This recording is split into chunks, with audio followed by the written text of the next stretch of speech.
Ya, Kapolda Aceh diwakili Irwasda Kombes Pol Joko Susilo dipimpin apel gelar pasukan Operasi Zebra Selawah tahun 2024 di Banda Aceh pada pagi tadi.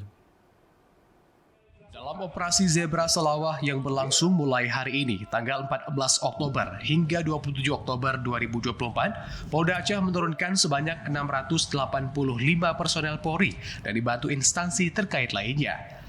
Kapolda Aceh Irjen Pol Ahmad Kartiko dalam sambutan yang dibacakan oleh Irwasda, Kombes Pol Joko Susilo mengatakan, operasi Zebra ini memiliki peran strategis dalam rangka cipta kondisi menjelang pelantikan Presiden dan Wakil Presiden.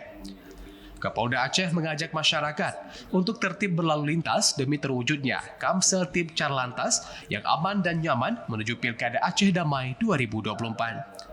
Adapun prioritas sasaran yakni pengemudi atau pengendara di bawah umur berboncengan lebih dari 3 orang, menggunakan handphone saat berkendara dan knalpot brong.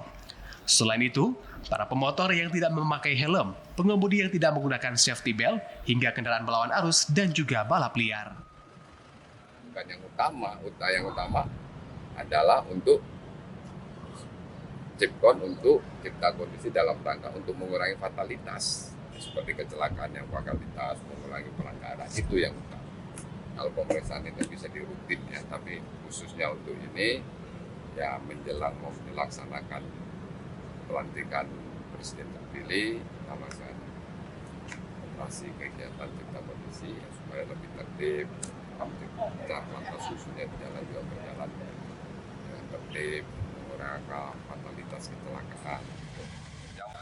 Apel gelar pasukan ini diikuti oleh personel Polri, Satpol, dan juga Jasara Harja, Dispenda, Dishub, dan juga dihadiri sejumlah pejabat utama Polda Aceh, Kodam Iskandar Muda, dan Lanut Sim. Dari Banda Aceh, Fajariana, TV Aceh melaporkan.